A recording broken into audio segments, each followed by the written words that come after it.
ఈరోజు నీ భద్రత ఏదని భావిస్తున్నావు? ఈరోజు క్వశ్చన్ అడుగుతున్నాను, what is your safety? Where is your safety? Who is your safety? రాసుకోండి, కావాలంటే ఇక్కడ ఆలోచించుకోండి. నాకు భద్రత ఎక్కడ? నాకు భద్రత ఎక్కడ? కీర్తనకారుడు అంటాడు, మహోన్నతుని రెక్కల చాటున నివసించువాడే, సర్వశక్తుని నీడన విశ్రమించువారు, అదే నీకు భద్రమైన స్థానం. ప్రియ సోదరి సోదరా, what you think as your safety is not your safety. Let us make a name. Lucifer పాడైందే ఒకే కారణం, నేను దేవునికి సమానముగా నా సింహాసనం వేసుకుందానని మనసులో అనుకున్నాడు. వాడు వాడే సాధన ఒకటే, spirit of pride, spirit of arrogance, spirit of ego. సంఘాల్లో, కుటుంబాల్లో, బంధాల్లో, పరిచయలో ఎక్కడ పడితే అక్కడ అహము తాకిందా ఇంకంతే. అవతల వ్యక్తిని సమాధి చేస్తావు, క్యారెక్టర్ని చంపేస్తావు, ఎక్కడికైనా వెళ్ళిపోతావు. What a pity this is. Babel కలవరం ఈరోజు నీ జీవితంలో వచ్చినట్లయితే ప్రభు జ్ఞాపకం చేస్తున్నాడు. ప్రభు అంట, ఆకాశం ముందు ఆసీనుడైన వాడు అటు వారిని చూసి ఏం చేస్తాడు? నవ్వుతాడట. ఎందుకంటే పడిపోకుండా ఏమొస్తుంది? గర్వం వస్తుంది, అహంకారపు మనసు వస్తుంది. ఆదికాండం 11వ అధ్యాయం 4వ వచనం. మరియు వారు, మనం భూమి అందంతటా చెదిరిపోకుండా ఒక పట్టణమును, ఆకాశమునంటూ శిఖరము గల ఒక గోపురమును కట్టుకొని పేరు సంపాదించుకుందాము రండని మాటలాడుకొనుచుండగా. verse 4, and they said, go to, let us build us a city, let us build us a city. మనం ఒక పట్టణమును కట్టుకొందము రండి. ఇది రెండవ ఆలోచన. Let us build a city. మొదటిది, లెట్ us make bricks. బాబేలు కలవరానికి కారణములో మొదటి మాట లెట్ us make bricks. రెండో మాట లెట్ us build city. మనము పట్టణము కట్టుకొందము రండి. ఇప్పుడు పట్టణము కట్టాలి అంటే ఇటుక చేసి, కాల్చి, వాటిని రెడీ చేసి, అప్పుడు వారు ఏం చేస్తున్నారు? రాళ్లకు ప్రతిగా ఇటుకలు, అడుసుకు ప్రతిగా మట్టి కీలును వారికి ఉండి, మనము భూమి అందంతా చెదిరిపోకుండా, బాగా వినండి, చెదిరిపోకుండా ఒక పట్టణమును, ఆకాశమునంటూ శిఖరము గల ఒక గోపురమును కట్టుకొని పేరు సంపాదించుకుందాం రండని మాట్లాడుకొనగా. ఇప్పుడు పట్టణం ఎందుకు కట్టుకుంటున్నారండి? ఆలోచించండి. పట్టణము కట్టాలి అంటే కొన్ని గృహాల సముదాయము కలిసి ఒక ప్రాంతంలో ఉంటే దాన్ని ఏమంటారండి? పట్టణము అంటారు. అంటే కొన్ని గృహాల సముదాయాన్ని కలిపితే కాలనీ అవుతుంది. కొన్ని గృహాల సముదాయం ఏమవుతుందండి? కాలనీ అవుతుంది. కాలనీల సముదాయం ఏమవుతుంది? పట్టణం అవుతుంది.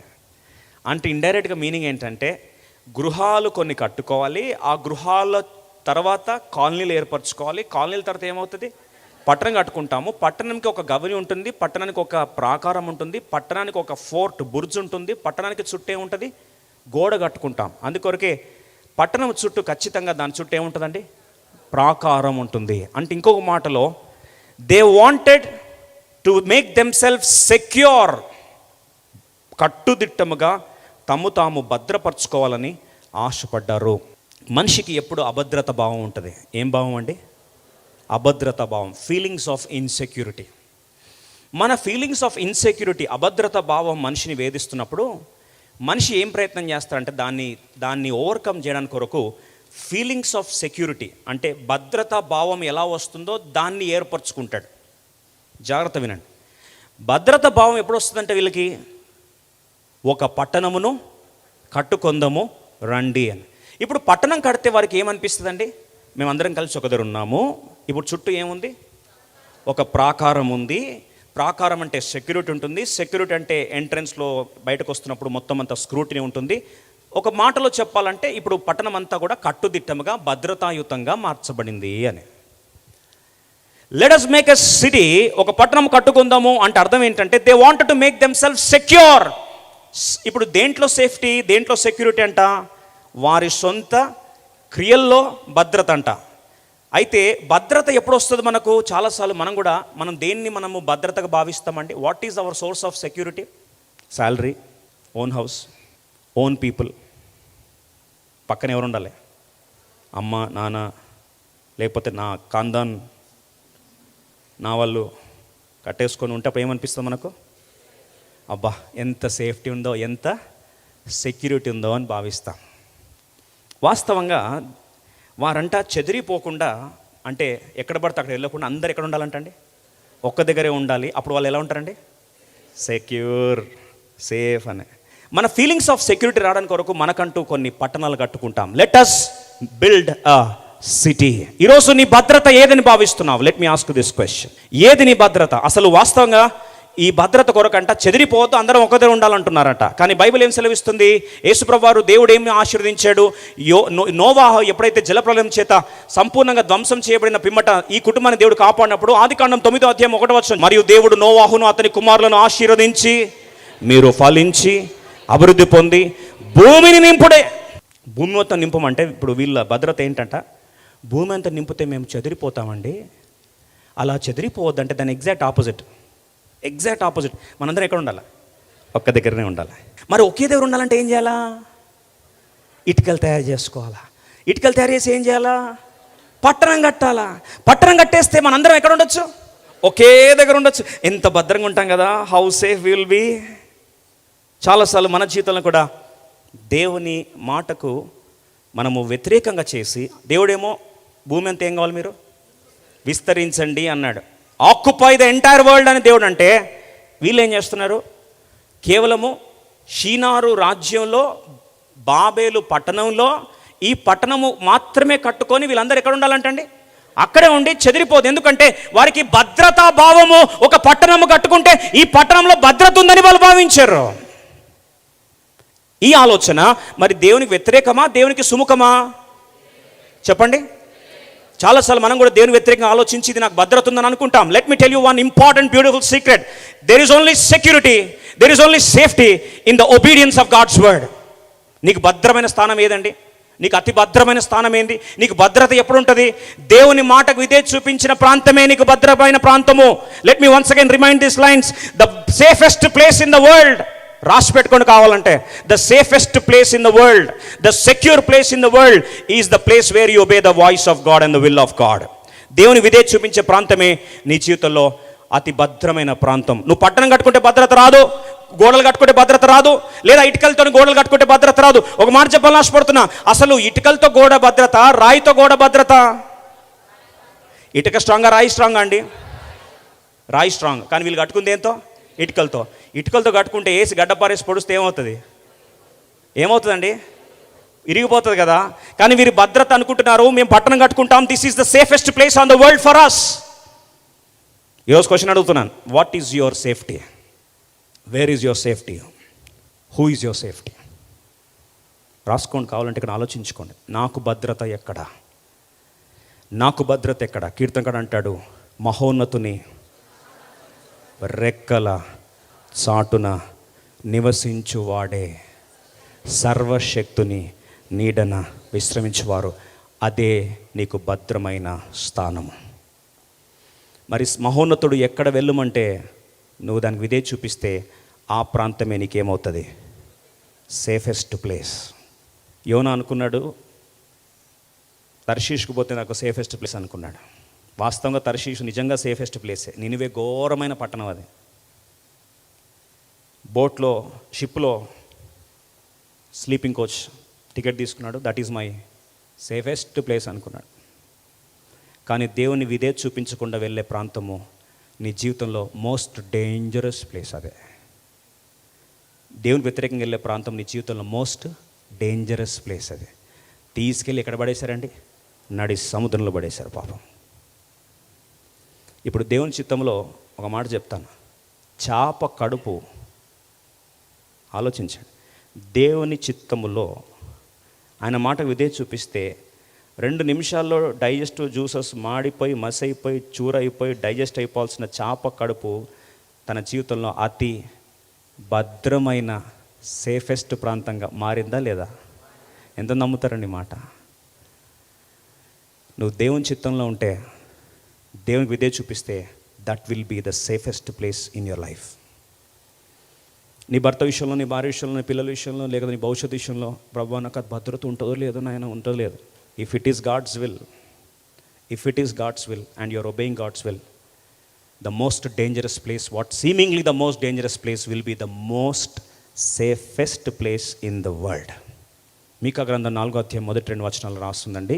ఆయన మాట, ఆయన బోధలు విని, ఆయన చెప్పినట్టుగా దేవుని మందిరంలో విన్న మాటల ప్రకారం మేము ఇదే చూపిస్తే అంత్యదినములో యెహోవా మందిర పర్వతముల శిఖరము స్థిరపరచబడి కొండల కంటే ఎత్తుగా ఎత్తబడగా ప్రవాహం వచ్చినట్లు జనులు దానిలోనికి వత్తురు. మరి జనులు ప్రవాహంలో వచ్చి ఏం చేస్తారంట? 2వ వచనం.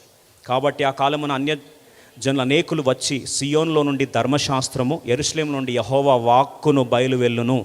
యాకోబు దేవుని మందిరమునకు, యెహోవా పర్వతమునకు మనము వెళ్ళుదము రండి, ఆయన తన మార్గములన్నీ విషయమై మనకు బోధించును, మనము ఆయన త్రోవలలో నడుచుకుందాము అని. ఈ మాట వినండి. ఆయన చెప్పిన మాట విని ఆ చెప్పిన త్రోవ ప్రకారం మీరు ఏం చేస్తారంటే నడుచుకుంటారంట. ఒబీడియన్స్ ఉంటుందంట. ఇలా ఒబీడియన్స్ ఉంటే 4వ వచనం ఏమని రాస్తుంది చూడండి. వాళ్ళు ఎలా ఉంటారంట అండి? 4వ వచనం, ఎవరి భయము లేకుండా ప్రతివాడును తన ద్రాక్ష చెట్టు క్రిందను తన అంజూరపు చెట్టు క్రిందను కూర్చుండును, సైన్యకు అధిపతి యెహోవా మాట ఇచ్చి. ఎవడి భయం లేకుండా ధైర్యంగా ఉంటాడండి అటు వ్యక్తి. దేవుడు అటువంటి ధైర్యముతో దేవుని చిత్తము చేయటం ద్వారా, ఆయన మాటకు విధేయత చూపించడం ద్వారా దేవుని భద్రత మనకు భద్రతగా మారునుగాక. 21 సామెతలు 21 అధ్యాయం 31 వచనంలో, Proverbs 21:31లో safety is of the lord's అనే మాట రాస్తుంది. భద్రత ఎవరి వశం అండి? యెహోవా వశం అట. అలాగే 20 కీర్తన 7వ వచనంలో, కీర్తన 20 Psalm verse 7, కొందరు రథములను బట్టి కొందరు గుర్రములు బట్టి అతిశయపడదురు, మనమైతే మన దేవుడిని యెహోవా నామమును బట్టి అతిశయపడ. అందుకొరకు నీతిమంతుడు ఏం చేస్తారంటండి? బలమైన దుర్గమైన యెహోవా నామములోనికి వాడు చొచ్చి అలా ఎలా ఉంటాడంట? సురక్షితంగా ఉంటాడు. ఎలా ఉంటాడండి? సురక్షితంగా ఉంటాడు. యోబు అనుకున్నాడంట, నా ఇంట్లోనే నేను చచ్చిపోతా అనుకున్నాడంటే. మనం కూడా కొన్నిసార్లు అనుకుని ఇల్లు కట్టుకొని, అబ్బా నాకు సేఫ్ ప్లేస్ అండి ఇదని. యోబు గ్రంథము 29వ అధ్యాయము 18వ వచనం. యోబు గ్రంథము 29:18, 29:18. యోబు గ్రంథం 29:18, 29:18. అప్పుడు నేను ఇట్లా అనుకుంటుని. ఏమనుకున్నాడట? మనం కూడా చాలాసార్లు నీ భద్రత ఏదనుకుంటున్నావు? నీ ఇల్లాని భద్రత, నీ కారాని భద్రత, నీ బంధువర్గమా నీ భద్రత, నీ ప్రాంతమా నీ భద్రత? ఎక్కడ నీ భద్రత ఉంది? 29 యోబు గ్రంథం 18 కలిసి చూద్దాం. అప్పుడు నేను ఇట్లా అనుకుంటుని, నా గూటి యొద్దనే నేను చచ్చెదను, హంసవలే నేను దీర్ఘాయువు గలవాడను అవుదును. ఇలా అనుకున్నాంటండి, హంసలాగా ఉంటాను నేను, నా గూటిలోనే నేను చచ్చిపోతాను అనుకున్నాను. ఆ గూటు బాగా కట్టుకున్నానండి. ఎవరు? వాస్తవంగా అదే యోబు 30:19. ఆయన నన్ను బురదలోనికి త్రోసెను, నేను ధూళియు బూడిదై. ఇప్పుడు పాపం గూడు కట్టుకుంటే లాస్ట్కి ఎక్కడ వచ్చి పడ్డాడంట? బురదలో పడ్డాడంట. దేవుని చిత్తంలో నువ్వు బురదలో ఉన్నా కానీ నీకేముంటుంది? భద్రత ఉంటుంది. కానీ దేవుని చిత్తం లేకుండా నువ్వు గూడు కట్టుకున్నా నీకు అక్కడ ఏముంటుంది? భద్రత ఉండదు. అందుకొరకే నిశ్చింతగా పండుకుంటే దేవుని చిత్తము, దేవుని స్వరం విని ఆయన చెప్పినట్లు నువ్వు ఇదే చూపిస్తే నీకు నిద్ర ఎట్లా వస్తుందో తెలుసా? సామెతలు 3:23-24. అప్పుడు నీ మార్గమును నీవు సురక్షితముగా నడిచెదవు, నీ పాదము ఎల్లప్పుడూ త్రొట్టిల్లదు, పండుకున్నప్పుడు నీవు భయపడవు, నీవు పరుండి సుఖముగా నిద్రించ. ఎలా పండుకుంటావంట? సుఖంగా నిద్రపోతావు. ఏది నువ్వు భద్రత అనుకుంటావో మళ్ళొకసారి జ్ఞాపకం చేస్తున్నా. భద్రత వస్తువులో లేదు, భద్రత పట్టణంలో లేదు. 127 కీర్తన రాస్తుంది, యెహోవా ఇల్లు కట్టించిన ఇళ్ళ కట్టువాని ప్రయాసం వ్యర్థమే, యెహోవా పట్టణమును కాపాడని ఇళ్ళ కావలివాడు మేల్కొనుట. ప్రియ సోదరి సోదర, what you think as your safety is not your safety. దేవుని మాటకు విధేయత చూపించడంలో ప్రభు అన్నాడు, ఫలించి అభివృద్ధి పొంది విస్తరించండి, భూమిని అంతా ఏం చేయాలి? నింది స్వతంత్రించుకోండి అని చెప్తే దానికి ఆపోజిట్గా పట్టణం కట్టుకొని ఇక్కడే ఉంటామంటే అది ఆశీర్వాదం ఎట్లా అవుతుంది? ఆదికాండం 11:4 3వ మాట. మొదటి ఆలోచన, let us make bricks. Second, let us build a city. Last word 11:4. ఆదికాండం 11:4. మరియు వారు, మనము భూమి అందంతటా చెదిరిపోకుండా ఒక పట్టణమును ఆకాశమంత శిఖరం గల ఒక గోపురమును కట్టుకొని పేరు సంపాదించుకుందాము రండి. Let us make name. ఈ మాట చెప్తారా? Let us make a name. పేరు సంపాదించుకుందాము రండి. ఈ మాట చెప్పి ముగిస్తాను. ఈరోజు ప్రపంచం తిరుగుతుంది. 3వ ఆలోచన, లెటస్ మేక్ అ నేమ్. పేరు సంపాదించుకుందాం, రికగ్నిషన్. ఈరోజు ఎంత ప్రపంచం కొట్టుకొని వస్తుందంటే, the source of all confusion is your craving for name and fame.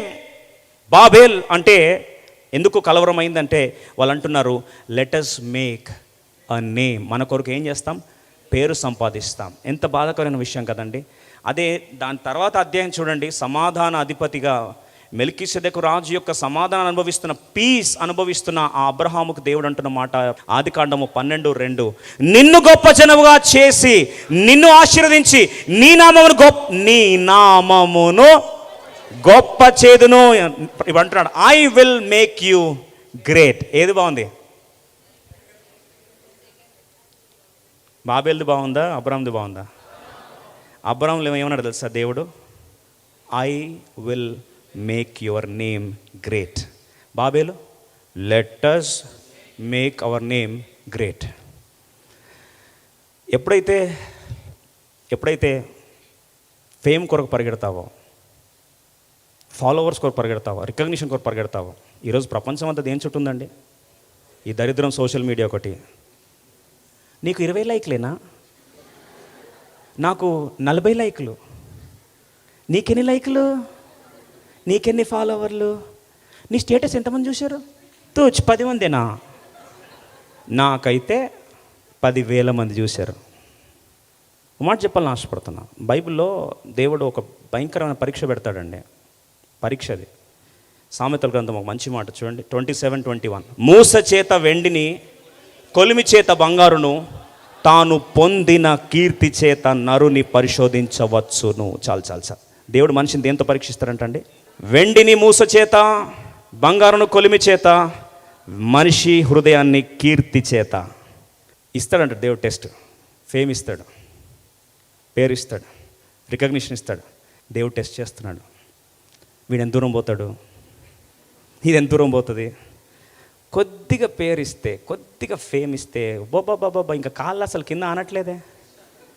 బుట్ట కన్వెన్షన్ పైన ఎగురుతట్లేదు. అరే నిన్నటి వరకు కాళ్ళు ఉన్నాయి కదంటే ఈరోజు రెక్కలు ఉన్నాయి అన్నయ్య, రెక్కలు ఎగురుతున్నాను. ఒక్కసారి రెక్కలు దేవుడు ఏం చేస్తాడు? కట్ చేస్తే మళ్ళీ వచ్చి కింద పడతావు.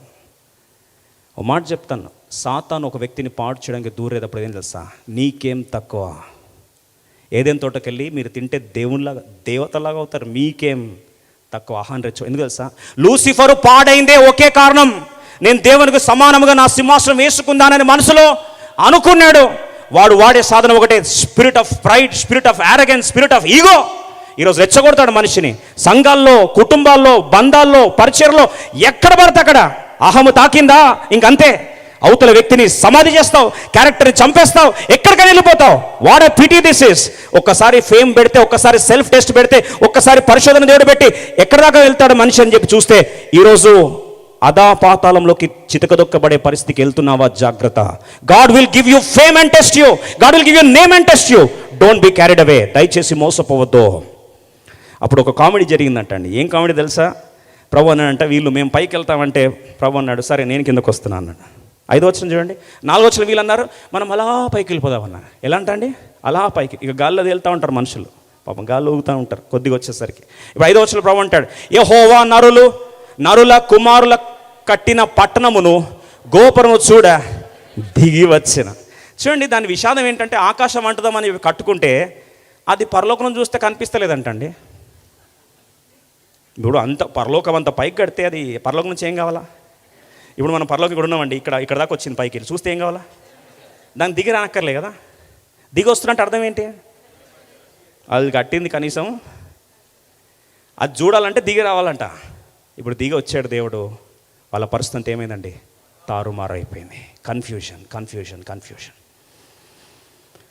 ఒకసారి దేవుడు దిగి వస్తే ఎలా ఉంటుందో తెలుసా అండి? కీర్తన 2 నాకు భయము కలిపే మాట. 2వ కీర్తన 4వ వచనం. ఆకాశమందు ఆసీనుడగువాడు నవ్వుచున్నాడు, ప్రభు వారిని చూచి అపహసించుచున్నాడు. గర్వం వచ్చిందా? అహంకారం వచ్చిందా? దేవుడు నేను పైన చూసి ఏం చేస్తారండి? నవ్వుతూ ఉంటాడంట. పోయే కాలం వచ్చింది బిడ్డకని మనసులో చూసి, కిందకి దిగి చూసి, ఓ బాబేల్, మిస్టర్ నిమ్రోద్, పోయే కాలం వచ్చిందిరా మీకు, పోయే కాలం వచ్చింది, దిగి వస్తున్నా నేను. వాళ్ళేమో పైకి రావాలని ట్రై చేస్తున్నారు, దేవుడేమో కిందకి రావాలని ట్రై చేస్తున్నాడు. ఎలా ఉంటుందని దేవుడు దిగి వస్తే బాధతో జ్ఞాపకం చేస్తున్నా. అహంకారం వచ్చిందంటే నాశనములకు ముందు ఏమొస్తుంది? గర్వం నడుచును. పడిపోటకు మునుపు అహంకారం నడుచును. జీవిత పరమార్థం ఒకటే. యెషయా గ్రంథం 43:7, నా మహిమ నిమిత్తము సృజించిన వారిని రప్పించుము, నేనే వారిని కలుగజేస్తుని, నా మహిమ నిమిత్తం వారిని పుట్టించుని. దేవుడు మనల్ని పుట్టించింది ఆయన మహిమ కొరకు. కానీ ఏ రోజైతే అహము, సెల్ఫ్ గ్లోరీ వస్తుందో, మనుషుల మన్ననలు, సెల్ఫ్ ప్రశంసించబడాలని, love for the praises of people, approval of people మనసు ఎప్పుడైతే వస్తుందో ఆ రోజు మన చరిత్ర భూస్థాపితమైనట్టే. ఎందుకంటే ఆ రోజు జీవిత పరమార్థం నాశనమైనట్టే. ఈరోజు అహం కొరకు, సెల్ఫ్ కొరకు పరిగెడుతున్నావా? యోహాను సువార్త 12వ అధ్యాయము 42-43 వచనం రాస్తుంది. వారట ప్రజలు మన్ననలు కోల్పోతారని వారు సాక్షులుగా దేవుని కొరకు ఉండలేకపోతున్నారంట. ఏమని రాస్తుంది చూడండి. అయినను అధికారులు కూడా అనేకులు ఆయన యందు విశ్వాసం ఉంచిరి గాని సమాజములో నుండి వెలివేయబడుదురేమో అని పరిసయ్యులకు భయపడి వారు ఒప్పుకొనలేదు. 43, వారు దేవుని మెప్పు కంటే మనుషుల మెప్పును ఎక్కువగా అపేక్షించిరి. ఈరోజు నువ్వు దేవుణ్ణి బాహాటముగా ఎందుకు నువ్వు సాక్షిగా ఉండలేకపోతున్నావు? మనసులో దేవుడు అంటే విశ్వాసం ఉంది, దేవుడు అంటే విశ్వాసం ఉంది, లేదని కాదు. కానీ బాహాటంగా ఒక కామెంట్ దేవుని కొరకు పెట్టలేవు, ఒక వాక్యము దేవుని కొరకు షేర్ చేయలేవు, ఒక సాక్ష్యం బైబిల్ చేతితో పట్టుకొని నడవలే. కారణం ఏంటంటే మనుషుల మెప్పును నువ్వు కోరుతున్నావు. అయ్యో వారి దృష్టిలో నాకు విలువ పోతుందేమో, పరువు పోతుందేమో. ప్రభు అంటాడు, వారు ఆ కారణాన్ని బట్టి ఏం చేశారంటండి?